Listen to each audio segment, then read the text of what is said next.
Oh yeah, what's going on YouTube? Bluff City here with another reaction video.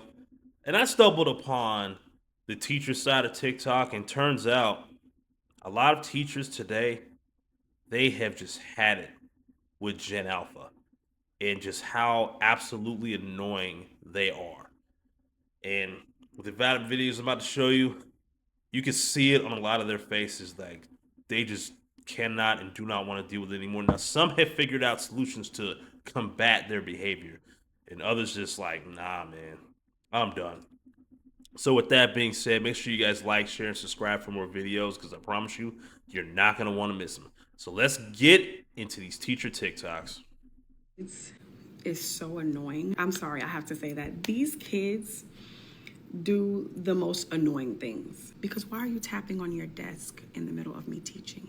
Why are you digging through your backpack and then I ask you, what do you need? And you say, nothing. So why are you in there? When somebody is whispering and they're trying to get your attention, you have to say, stop it! Sir, I had no idea that he was distracting you or trying to get your attention. I just heard you out loud. Why, when you tell these kids to stop talking, they think that means to talk softer and whisper. I want you to shut up, please.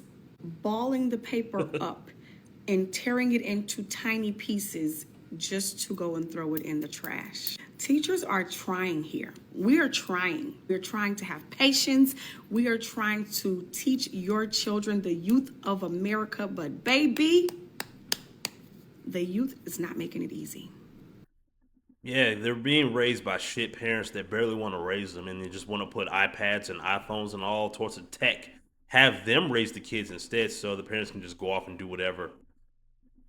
And they pretty much send their kids to school nowadays just to glorify babysitting service at this point, because a lot of those kids don't want to learn anything because they're too overstimulated with technology, if I'm being real with you. This video literally hurts my soul to make, but this is the reality of the situation of teaching in America. I teach high school 9th grade English. I read a story with the kids today, The Scarlet Ibis. If you know, you know. And I give them some reading questions. On the back, they have to write a paragraph analyzing the symbolism in the story.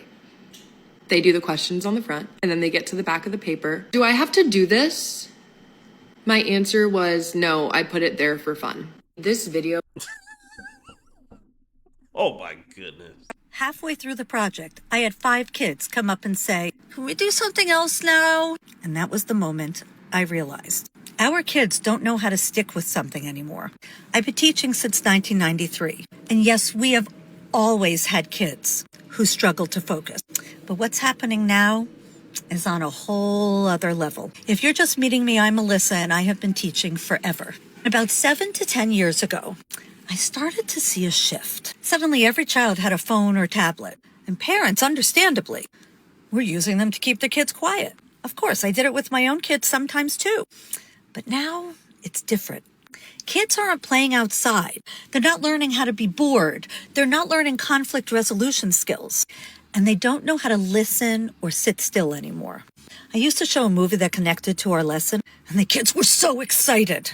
Now I've got kids asking to skip it. They literally can't just sit and watch. Do you remember how it used to feel when the teacher would pull out the cart with the big TV and the VCR attached?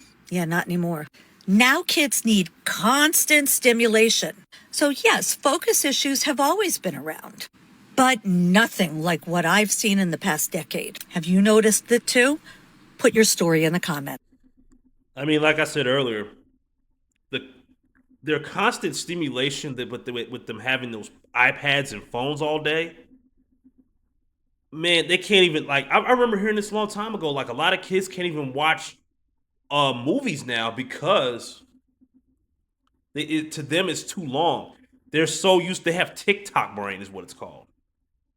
Watch so many short form videos that watching maybe a 5-minute, 10-minute, 30-minute video or something or just a TV show, it feels like it's too long to them.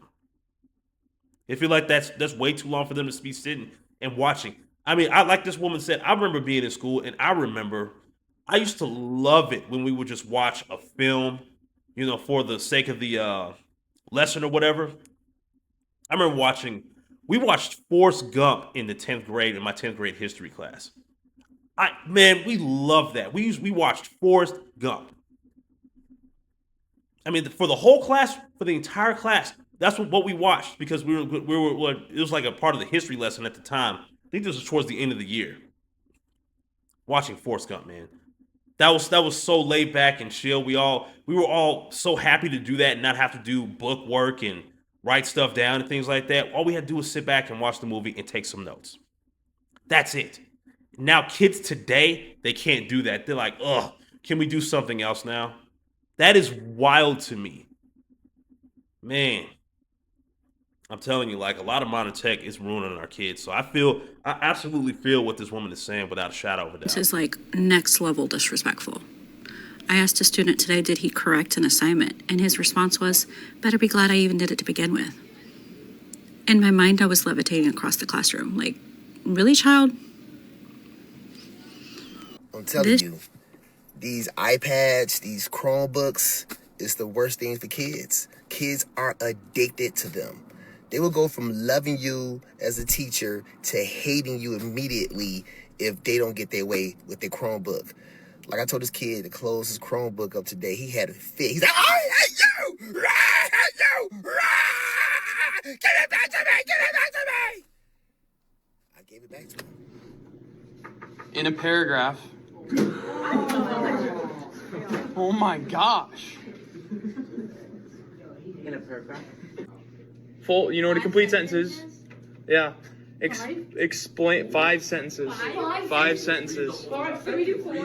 Yeah, you have to do 5 complete sentences. Could you imagine that? Having to write 5 complete sentences? Okay. That's a test on its own, 5 complete sentences? These kids can't even write 5 sentences.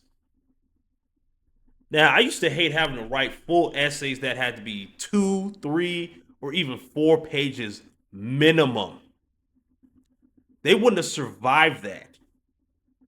But 5 sentences, I would have jumped like me in high school would have jumped for joy if that's all I had to do. Well, I mean, I remember doing my senior project and like the report we had to do, it had to be a minimum of 4 pages. Minimum. I was so used to writing maybe 2.5 page essays, but a 4-page? Woo! Man, thank God I learned how to completely BS an essay and just fill it with a whole bunch of this, that, and the third to stretch that out. Because my goodness, writing that 4-page, it was rough for me. But hell, I would have jumped for joy if he were my teacher at the time when I was in high school and he only required me to write and had an assignment where we had to just write 5 sentences. That's it. That would have been the easiest homework assignment I would have ever done. I could have got that done, went off, played some video games, hung out with my friends, blah, blah, blah, blah, blah. And these kids today, they are complaining. To them, that is too much work. My goodness, man. We are cooked in America. I'm telling you, we are absolutely cooked if this is what the future of America looks like. Can we please talk about how the coddling epidemic is turning our classrooms and our child care centers into war zones? This is setting our special needs, our autistic children up for failure. Somebody's going to have to realize sooner or later that this world that we live in is not going to take your child for a walk every time he can't regulate his emotions. There's not always going to be a fidget corner for your child to go to be able to calm his nervous system down. So you may be wondering, what's causing all of this? Why are these behaviors in the classroom and child care centers continuously getting worse? And I have an answer. Of course I do, right? We need to stop blaming the children. We need to stop using the diagnosis and the IEPs for an excuse. We need to start blaming the parents who have created the situation because it's not working. What do you guys think? I agree.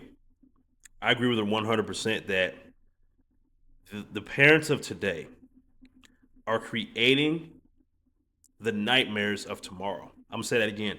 The parents of today are creating the nightmares of tomorrow with how they're raising these children to be iPad kids, overstimulated. They have to consume something new every few seconds, and it's not even just in grade school. I'm thinking this woman's daycare, works in daycare or something, and maybe works with special needs kids, and even they're not immune to it. So if this is what the future of America is like, oh my goodness, man, I'm really lost for words. I'm absolutely lost for words. Like, I mean, I'm in my early 30s right now. I'm 33 years old as of today,